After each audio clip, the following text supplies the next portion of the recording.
नमस्कार, आप देख रहे हैं डीडी हिमाचल और स्वागत है आपका कार्यक्रम स्वस्थ जीवन में। इस कार्यक्रम में हम आपकी मुलाकात कराते हैं स्वास्थ्य विशेषज्ञों से, जिनसे हमें मिलती है स्वास्थ्य संबंधी महत्वपूर्ण एवं लाभप्रद जानकारी। कार्यक्रम में आज हम बात करेंगे हृदयघात एवं उसके प्राथमिक उपचार पर।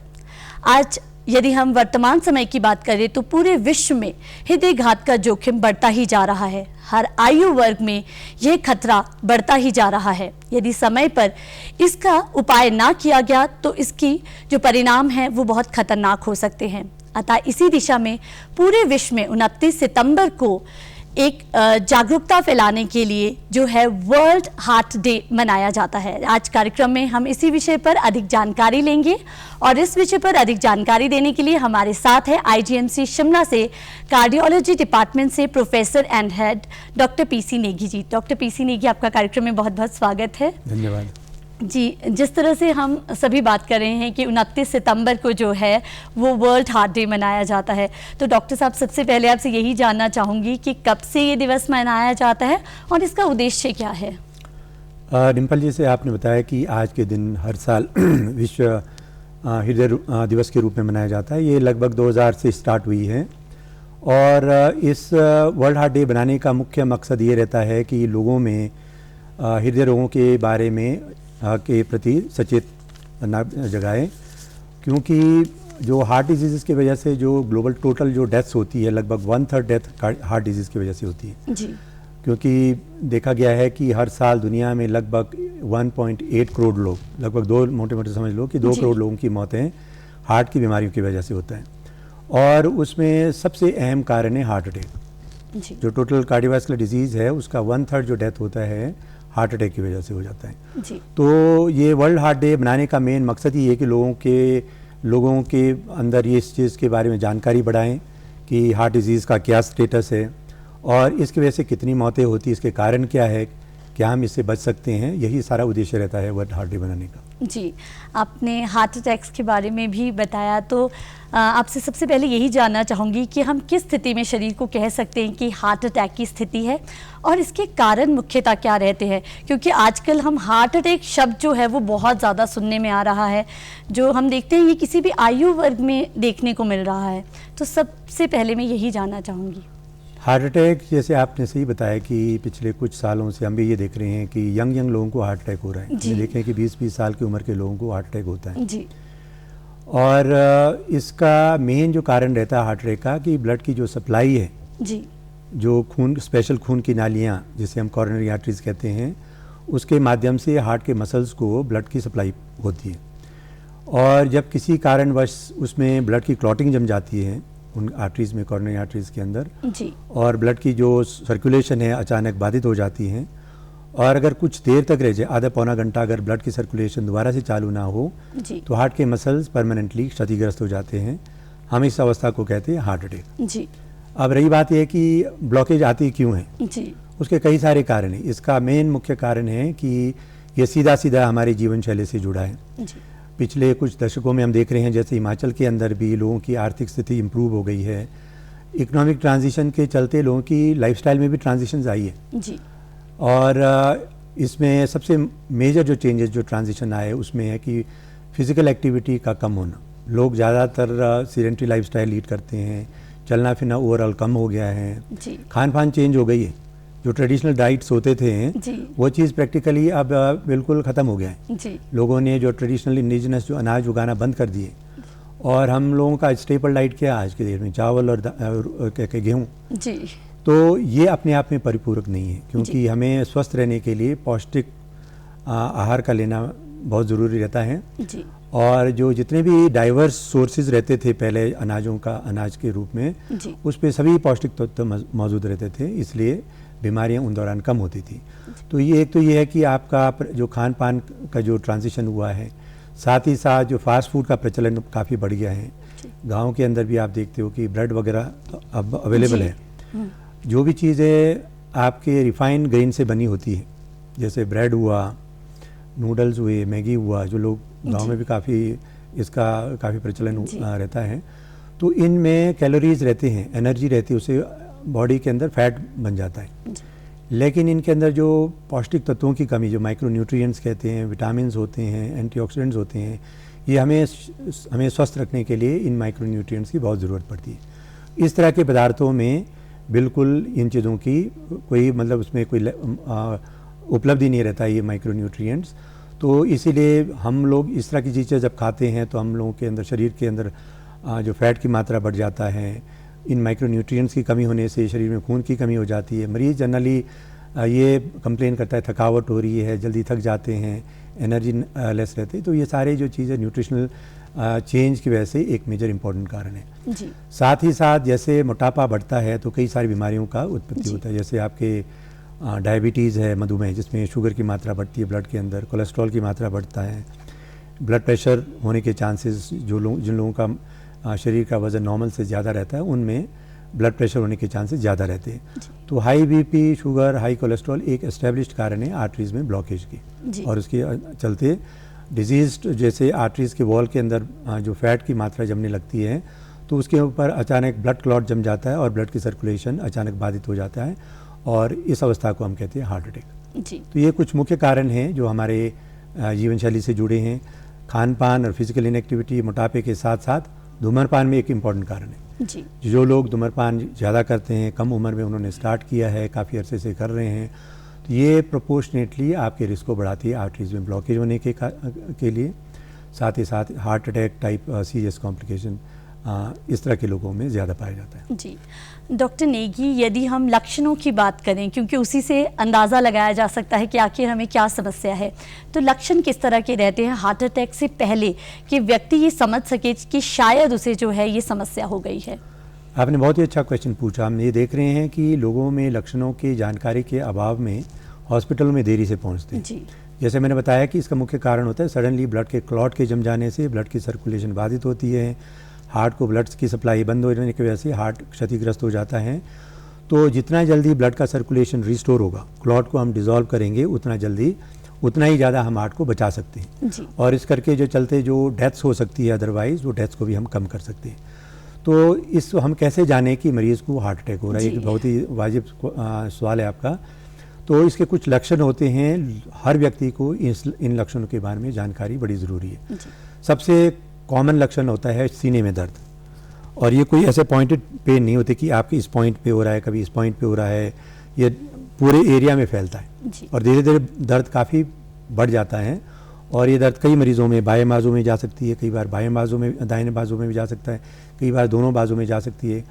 और ये दर्द कई बार जबड़ों में, नेक में, बैक में, शोल्डर्स में भी जा सकती है जी। कुछ मरीज़ों में देखा गया है कि पेन जो है छाती के लोअर हिस्से में, नाभि और छाती के लोअर हिस्से में होता है, और साथ ही साथ ऐसे लोगों में उल्टियाँ भी होती है जी। तो लोगों को लगता है कि पेट का दर्द है, उल्टियाँ हो रही है, तो गैस्ट्रिक हो सकता है।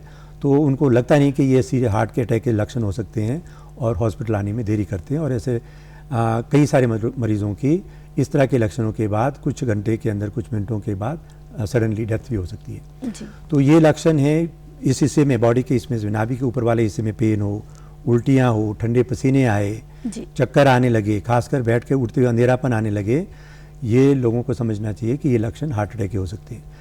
और साथ ही साथ कई बार क्या होता है, हार्ट अटैक के दर्द के साथ साथ सांस लेने में दिक्कत होती है, क्योंकि अगर हार्ट का काफ़ी एरिया अगर क्षतिग्रस्त हो जाए तो हार्ट की पंपिंग क्षमता कम हो जाती है, तो लंग्स के अंदर कंजेशन हो जाती है, उससे सांस लेने में दिक्कत होता है।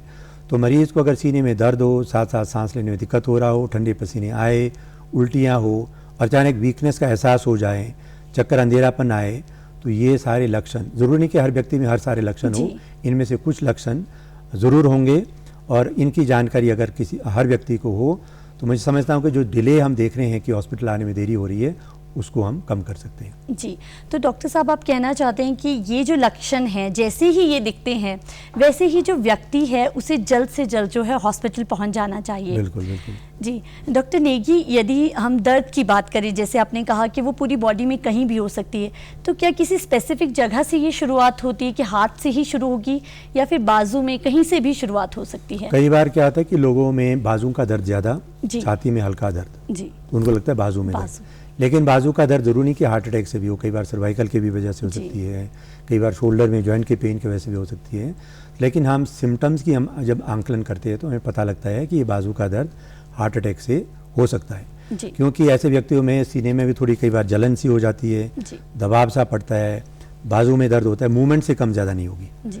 और साथ साथ अगर ठंडे पसीने आए तो ये काफ़ी स्पेसिफिक लक्षण हो जाता है कि हार्ट अटैक का। जी। तो किसी भी व्यक्ति में सीने में दर्द हो, ठंडे पसीने आए, या ये दर्द बाजू में जा रहा हो, जी। सांस लेने में दिक्कत है, चलने में और तकलीफ बढ़ने लगे, तो इसको इग्नोर नहीं करना है। जी। और तुरंत, चाहे दिन हो रात हो, किसी भी वक्त कहीं भी हो, जी। तुरंत ऐसे हॉस्पिटल में जाएं जहां इसका निदान और उपचार हो। जी। ऐसे जो हार्ट अटैक के जो निदान और उपचार है प्राइमरी हेल्थ केयर सेंटर में नहीं होता है, जी। छोटे आपके क्लिनिक्स में नहीं हो सकती है, छोटे नर्सिंग होम्स में नहीं हो सकते जी। हैं।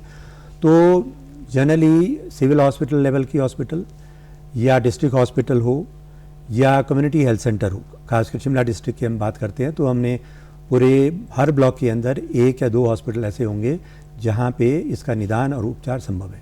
जी। यदि हम इनकी कॉम्प्लिकेशंस की बात करें कि व्यक्ति को हार्ट अटैक आने के बाद जो है फर्दर किस तरह की कॉम्प्लिकेशंस फेस करने पड़ सकते हैं? जैसे मैंने बताया कि हार्ट अटैक बेसिकली आर्टरी के ब्लड सर्कुलेशन के बंद होने की वजह से होता है। जी। और हार्ट आपको मालूम है कि मांसपेशियों का बना है, ये जी। सिकुड़ता है निरंतर और फैलता है, ब्लड को लेता है फिर पंप करता है। जी।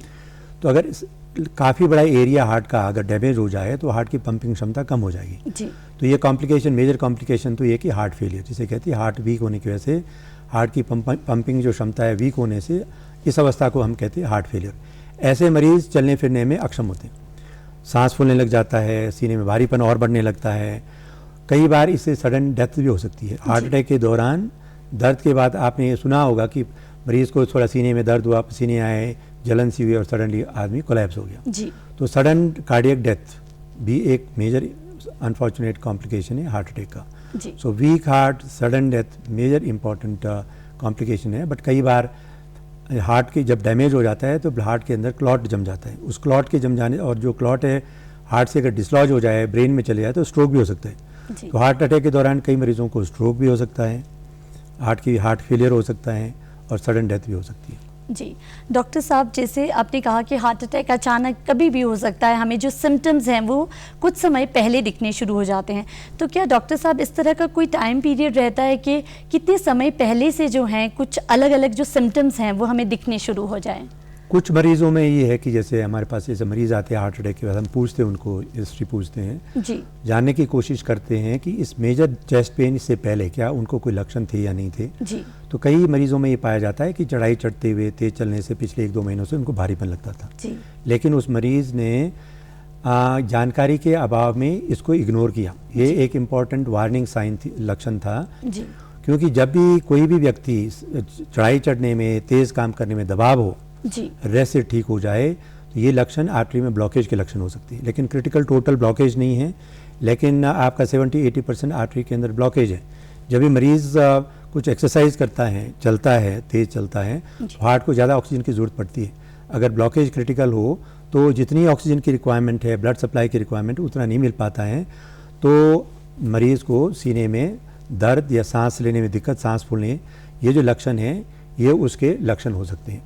तो मैं यहाँ ये कहूँगा, बहुत इंपॉर्टेंट क्वेश्चन पूछा कि हार्ट अटैक होने से पहले जिस किसी को अगर इस तरह के लक्षण हो जी। तो इसको इग्नोर ना करें। जी। अगर समय रहते अगर इस मरीज़ का उपचार हो जाए, निदान हो जाए, तो हम हार्ट अटैक को अवॉइड कर सकते हैं। जी।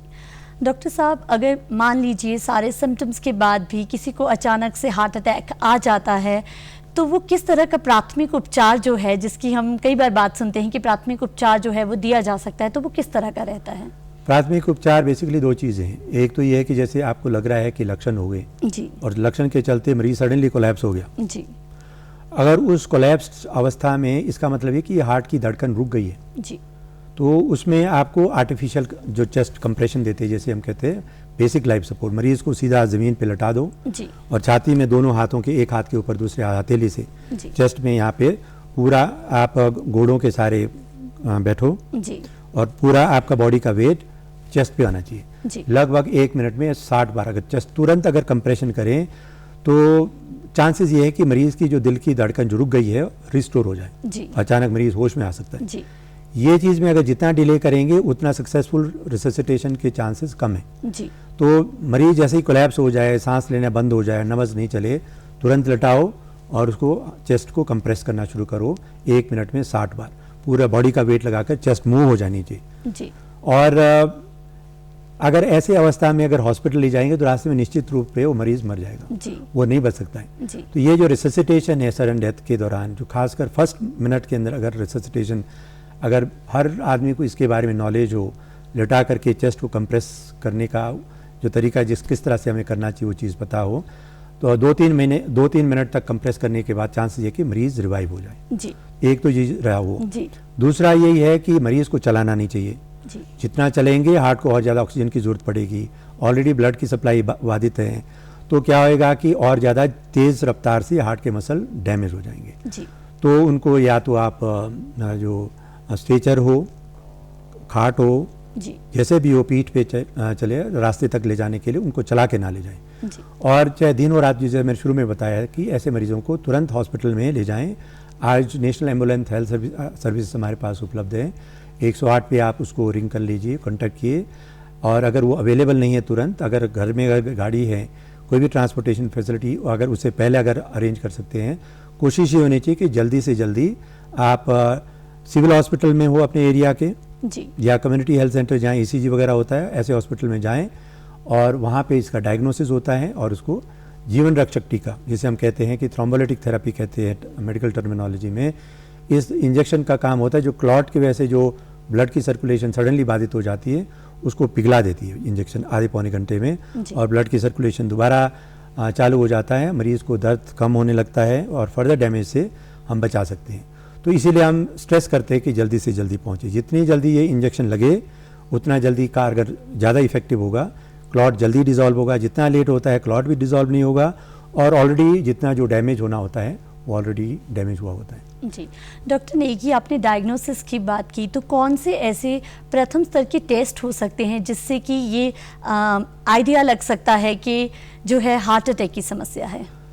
इसमें हम सबसे पहले हम सिम्टम्स की आकलन करते हैं जी। छाती का दर्द जरूरी नहीं कि हर बार हार्ट अटैक हो जी। लेकिन हर व्यक्ति को ये चीज़ मालूम होना चाहिए हार्ट अटैक जो हार्ट से संबंधित जो कारण है चेस्ट पेन का, वो एक मेजर सीरियस कारण है, अगर उसको हम इग्नोर करते हैं तो डेथ भी हो सकती है। जी। तो इसीलिए आकलन करते हैं हम लोग कि ये जो लक्षण है सीने में दर्द, पसीने का आना, सांस फूलना, चक्कर का आना, उल्टियाँ होना, क्या ये हार्ट अटैक के लक्षण है या नहीं है। कई बार जैसे होता है, जैसे मैंने शुरू में बताया कि कई बार पेन क्या तो सडनली एक विदिन सेकंड्स बहुत तेज़ दर्द होती है, कैचिंग पेन होता है, आप सांस ले नहीं पाते हो, कई बार यहाँ हो रहा है, कई बार उधर हो रहा है, विदिन सेकंड्स ठीक हो जाता है या घंटों घंटों दिन रहता है, चलने फिरने से ना बढ़े, और मरीज़ को जैसे सर्वाइकल की जैसे नेक की मूवमेंट करते हैं, सर्वाइकल की पेन है, तो ये चांसेस ये है कि ये पेन हार्ट की वजह से ना हो, चेस्ट वॉल की पेन हो, सर्वाइकल से रिलेटेड हो।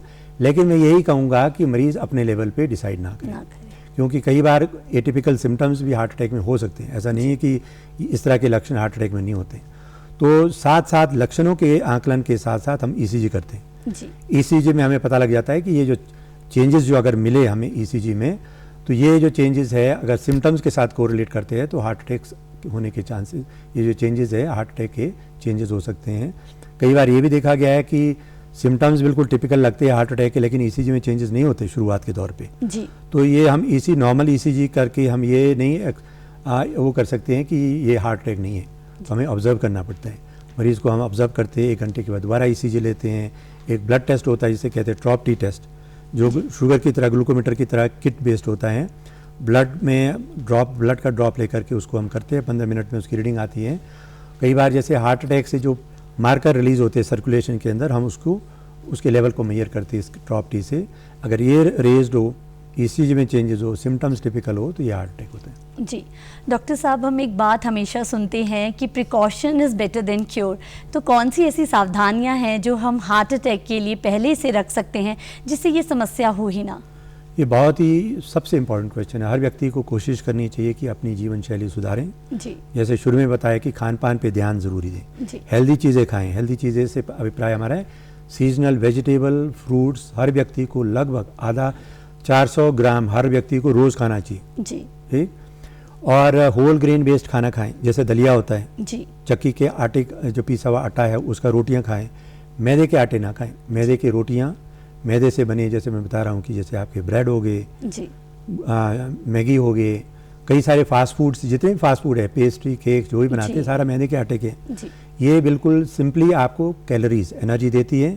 अगर साथ साथ आपकी फिजिकल एक्टिविटी कम है तो ये सारा फैट के रूप में बॉडी में डिपॉजिट हो जाता है। बॉडी की फैट की मात्रा जैसे बढ़ेगी, बॉडी का वेट बढ़ेगा। ये ओबेसिटी एक मेजर इंपॉर्टेंट कारण है कई सारे क्रॉनिक डिजीजेस का, not only heart attack, diabetes, high cholesterol, मधुमेह, कैंसरों का भी कारण ओबेसिटी रहता है। इसीलिए पौष्टिक आहार हो और संतुलित आहार हो और क्वांटिटी कम हो और फ्रीक्वेंट इंटरवल पे, स्मॉल इंटरवल पे खाएं। शाम का खाना जल्दी खाएं, खाना खाने के बाद तुरंत ना सोएं और कम से कम हर व्यक्ति को आधा पौना घंटा तेज़ ब्रिस्क वॉकिंग, जिसमें पसीने आए, सांस थोड़ा तेज़ हो, उस लेवल की एक्टिविटी आधा पौना घंटा हर व्यक्ति को करना चाहिए और ये इंश्योर करें कि अपना बॉडी वेट नॉर्मल है। कैसे बताएं कि हमारा बॉडी वेट नॉर्मल है? हम करते इसको वेट मेजर करते किलोग्राम्स में, हाइट को हम मीटरों में मेजर करते हैं। तो जितना भी आपका हाइट होगा उसको स्क्वायर करते हैं। जैसे सिंपली टर्म्स में ये बताऊं कि अगर आपने अपना हाइट लिया है सेंटीमीटर में, जैसे आपका हाइट है मान लो 160 सेंटीमीटर, तो आपका वेट 60 kg के आसपास होना चाहिए, 2 किलो ऊपर नीचे हो। और आपका 170 सेंटीमीटर हो तो 70 होना चाहिए। तो ये सिंपलेस्ट तरीका है, बॉडी मास इंडेक्स एक तरीका है, साइंटिफिक तरीका है आपको मोटापा मेजर करने के लिए। बट सिंपल तरीका यही कि आप हाइट घर पे भी मेजर कर सकते हैं। आपका जो भी हाइट होगा सेंटीमीटरों में, उसको आप 100 सेंटीमीटर माइनस कर लो, जो भी बचा है वो आपका हाइट होना चाहिए। तो आपका हाइट नियमित रहे और जैसे मैंने बताया खान पान हो, रेगुलर एक्सरसाइज हो और बीड़ी सिगरेट तंबाकू का सेवन बिल्कुल ना करें। अगर समय ये सारी चीज़ें अगर समय रहते बचपन से, स्कूल टाइम से कर रहे हैं तो आपका वेट ठीक हो, बीड़ी सिगरेट नहीं पी रहे हैं, आपका हेल्दी डाइट है, एक्सरसाइज करते हैं, तो बड़ा चांसेस बहुत कम रहता है कि आपको डायबिटीज़ हो, ब्लड प्रेशर हो या हार्ट अटैक जैसे गंभीर समस्याएं पैदा हो। जी डॉक्टर साहब, मान लीजिए किसी को हार्ट अटैक हो गया है तो उसके बाद जो उसका उपचार चल रहा है, ऐसे समय में उसकी जीवन शैली कैसी होनी चाहिए? जिस तरह से आपने एक्सरसाइज की बात की, क्या ये सारी चीज़ें नॉर्मल लाइफ वो जी सकता है? एक्सरसाइज में दिक्कत आ सकती है। जैसे मैंने बताया कि हार्ट अटैक हुआ, हार्ट वीक होगा तो चलने में उसको मुश्किल हो जाती है। हम उसमें यही देते हैं कि उसको उतना चले जितना वो कंफर्टेबली चल सके। जहाँ उसको लगे सांस फूल रहा है, भारीपन है, उससे ज़्यादा ना चलें, आराम से चले, ना चलने से आराम से भी चले जी। फ्रीक्वेंट इंटरवल पे चले, 15-20 मिनट हर 3-4 बार चलें तो अपने आप में फ़ायदा देगी। आपकी मसल मास ठीक होगी, एज के साथ मसल वीक हो जाते, फ्रेलिटी आती, वो चीज़ भी कम होगा। तो ये चीज़ एक्सरसाइज अपने आप में बहुत ज़रूरी है। और साथ में जो दवाइयाँ बताए होते डॉक्टरों ने डिस्चार्ज के बाद, वो रेगुलर लेवल पे ले, बेसिस पे ले, अपने आप से उसको ना बंद करें। कईयों को लगता है कि मैं ठीक हो रहा हूँ, दवाइयों की ज़रूरत नहीं है, ऐसा ना करें, क्योंकि हर एक दवाई का एक पर्पज़ होता है कि आपको दोबारा हार्ट अटैक से बचाने के लिए हम दवाइयाँ यूज़ करते हैं। डॉक्टर पीसी नेगी, आप कार्यक्रम में आए और हृदय संबंधी हमें इतनी अच्छी जानकारी दी, इसके लिए आपका बहुत बहुत धन्यवाद। धन्यवाद। आज कार्यक्रम में हमारे साथ थे IGMC शिमला से कार्डियोलॉजी डिपार्टमेंट से professor and head doctor PC Negi, जिनसे हमने हृदय संबंधी बहुत सारी जानकारियां प्राप्त की जो हमारे दर्शकों के लिए बहुत लाभप्रद रहेंगी। आज कार्यक्रम में बस इतना ही। एक नए विषय के साथ फिर हाजिर होंगे, तब तक हमें दीजिए इजाजत। नमस्कार।